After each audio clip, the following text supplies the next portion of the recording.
கூட்டம் நடுவில் ஜொலி தீடும் சுத்த ஜோதியே அருவியே இவ்வேளையில் ஆடிய நெஞ்சம் மாறிரோ அருவியே இவ்வேளையில் ஆடிய நெஞ்சம் மாறிரோ பரிசுத்த கூட்டம் நடுவில் ஜொலி தீடும் சுத்த ஜோதியே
செய்ய மாட்டீரோ பாவி நீசம் பாவி நானையா தேவாகிரக்கம் செய்ய மாட்டீரோ பரிசுத்தர் கூட்டம் நடுவில் ஜொலி தீடும் சுத்த ஜோதியே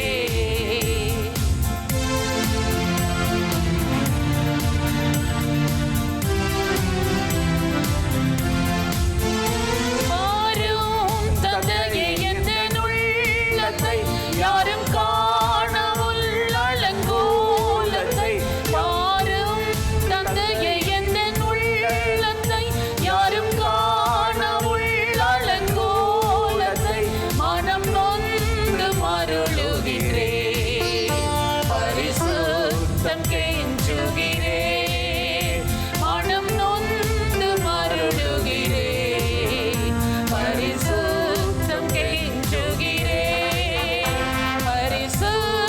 கூட்டம் நடுவில் ஜொலி தீடும் சுத்த ஜோதியே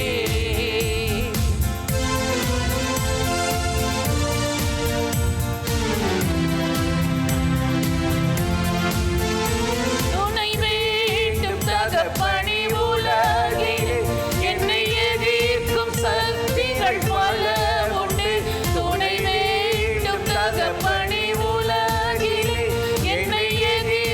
சக்திகள் பல உண்டு என் ஜீவன் எல்லை எங்கிலும் பரிசுத்தம் என எழுதும் என் ஜீவன் எல்லை எங்கிலும் பரிசுத்தம் என எழுதும் பரிசுத்த கூட்டம் நடுவில் ஜொலி தீடும் சுத்த ஜோதியே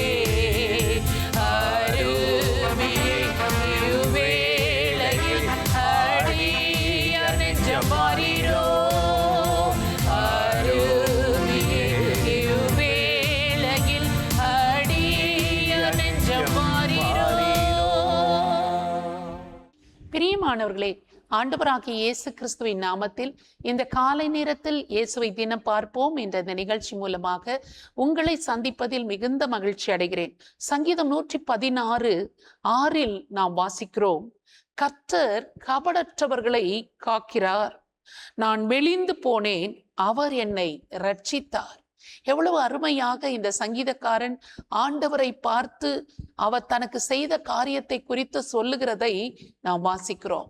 கர்த்தர் கபடற்றவர்களை காக்கிறார். நான் மெலிந்து போனேன், கர்த்தர் என்னை ரட்சித்தார் என்று அவர் சொல்லுகிறதை நாம் வாசிக்கிறோம். மெலிந்து போன ஒருவரை பார்த்து, ஏன் இப்படி உடம்பு மெலிந்து போய்விட்டது, எங்காவது நீங்கள் மருத்துவமனைக்கு போகலாமே, உடலில் என்ன பிரச்சனை என்று பார்க்கலாமே என்று சொல்லுவார்கள். இல்லாவிட்டால் சத்துள்ள ஆகாரங்களை நீங்கள் எடுத்துக்கொள்ளலாமே, எதனால் உங்களுக்கு இப்படி திடீரென்று சரீரம் மெலிந்து போனது என்று சொல்லி விசாரித்து சரீரம் நல்ல பலன் அடையவும் சத்துவம் அடைவதற்கும் ஆலோசனைகளை கொடுப்பதை நாம் கேட்டிருக்கிறோம். ஆனால் இந்த சங்கீதக்காரன் சொல்கிற மெலிவு இந்த விதமான மெலிந்து போன நிலைமை அல்ல. நான் மெலிந்து போனேன், கர்த்தர் என்னை பலப்படுத்தினார் என்று அவன் சொல்லவில்லை, கர்த்தர் என்னை ரட்சித்தார் என்று அவன் சொல்லுகிறதை நாம் வாசிக்கிறோம். நான் மெலிந்து போன நிலைமையில் இருக்கிறேன். தாவீதுடைய வாழ்க்கையில் பாருங்கள், இப்படிப்பட்ட ஒரு மெலிவுதான் அவனுக்கு ஏற்பட்டிருந்தது. அவன் தவறு செய்த போது அதை அவன் உணர்ந்தான். தன்னுடைய பலத்தை எல்லாம் அவன் இழந்து போனதினால், அவன் உற்சாகத்தை எல்லாம் இழந்திருந்ததினால் ஆண்டவரை நோக்கி அவன் கேட்கிறான், இரட்சண்யத்தின் சந்தோஷத்தை எனக்கு திரும்பவும் தந்து உமது உற்சாகமான ஆவி என்னில் தாங்கும்படி செய்தருளும் என்று சொல்லி அவன் ஆண்டவரை நோக்கி ஜெபம் பண்ணுகிறான். என்னுடைய வாழ்க்கையில் இவ்வளவு தவறுகளுக்கு நான் இடம் கொடுத்து விட்டு இப்பொழுது நான் மெலிந்து போய்விட்டேன், உற்சாகத்தை இழந்து விட்டேன், என்னால் எதையுமே செய்ய முடியாத சோர்வுக்குள்ளாகிவிட்டேன் என்று சொல்லி ஆண்டவரை நோக்கி இரட்சண்யத்தின் சந்தோஷத்தை எனக்கு திரும்ப தாரும், உற்சாகத்தின் ஆவியை எனக்கு திரும்ப தாரும் என்று சொல்லி அவன் ஜெபம் பண்ணின போது தேவனாகிய கர்த்தர் அவனை ரட்சித்தார். அவனுடைய குறைவுகளை நீக்கி, அவனுடைய தவறுகளை அவனை விட்டு நீக்கி அவன் ஆத்துமாவை மீட்டு கொண்டார். அதனால் தான் அந்த சங்கீதக்காரன் சொல்லுகிறான், நான் மெலிந்து போயிருந்தேன், கர்த்தர் என்னை ரட்சித்தார் என்று அவன் சொல்லுகிறான். யோபுவுடைய வாழ்க்கையில் பாருங்கள், எத்தனை அதிகமான ஆசீர்வாதங்களோடு அவன் வாழ்ந்ததை குறித்து அவனே சொல்லுகிறான். என் பாதங்களை நான் நெய்யினால் கழுவினேன், சென்று போன நாட்களில் எவ்வளவு சீர் எனக்கு இருந்தது, இப்பொழுதோ எல்லாவற்றையும் இழந்து ஒன்றுமில்லாமல் நான் மெலிந்து போய்விட்டேன் என்பதாக அவன் சொல்லுகிறான். எப்படி வாழ்ந்த என்னுடைய குடும்பம் இன்றைக்கு ஒன்றுமே இல்லாமல் எல்லாவற்றையும் பறி கொடுத்து சரீர சுகத்தையும் இழந்து வாழ்வதா சாவதா என்ற நிலைமைக்கு நான் வந்துவிட்டேனே, நான் மெலிந்து போய்விட்டேன் என்று கூட யோபுடைய வாழ்க்கையில் அவன் நினைத்திருந்திருக்கலாம். தேவனாகிய கர்த்தர் யோபுவை ரட்சித்தார். யோபுவை அந்த மெலிவிலிருந்து, மெலிந்து போன நிலைமையிலிருந்து அவனை காப்பாற்றி அவன் எதையெல்லாம் அவன் இழந்திருந்தானோ எல்லாவற்றையும் 2 மடங்கு அவனுக்கு கொடுத்து தேவனாகிய கர்த்தர் யோபுவை ரட்சித்திருப்பார் என்றால், இந்த நிகழ்ச்சியை பார்த்து கொண்டிருக்கிற உங்கள் வாழ்க்கையிலும் கூட இவ்விதமான பாதிப்பு, ஏதோ எவ்வளவு ஆசீர்வாதமாக நான் இருந்தேன், எவ்வளவு மேன்மையாக இருந்தேன், இப்பொழுதோ இந்த தொழிலில் இந்த பணத்தை போட்டு விட்டேன், இந்த வியாபாரத்தில் இந்த பணத்தை போட்டு விட்டேன், ஏற்ற வேலையாட்கள் இல்லை, என்னால் நான் எதிர்பார்த்த வளர்ச்சிக்குள்ளேயும் முன்னேற்றத்துக்குள்ளேயும் கொண்டு போக முடியவில்லை, நான் மெலிந்து போய்விட்டேன் என்று சொல்லி கதறி கொண்டிருப்பீர்களானால் உங்களை ரட்சிக்கிற ஒரு ஆண்டவர் இருக்கிறார். அவர்தான் இயேசு கிறிஸ்து. அவரை நோக்கி நீங்கள் பார்த்தால் அவர் உங்களை பிழைக்க வைப்பார். இந்த மெலிந்து போன நிலைமையிலிருந்து உங்களை காப்பாற்றுவார், ரட்சிப்பார். அந்த ஆண்டவரை நோக்கி நாம் இப்பொழுது ஜெபிக்கலாமா? பரிசுத்தமுள்ள நல்ல தகப்பனே, இந்த அருமையான வேலைக்காக நாங்கள் உம்மை நன்றியோடு ஸ்தோத்திரம் பண்ணுகிறோம்.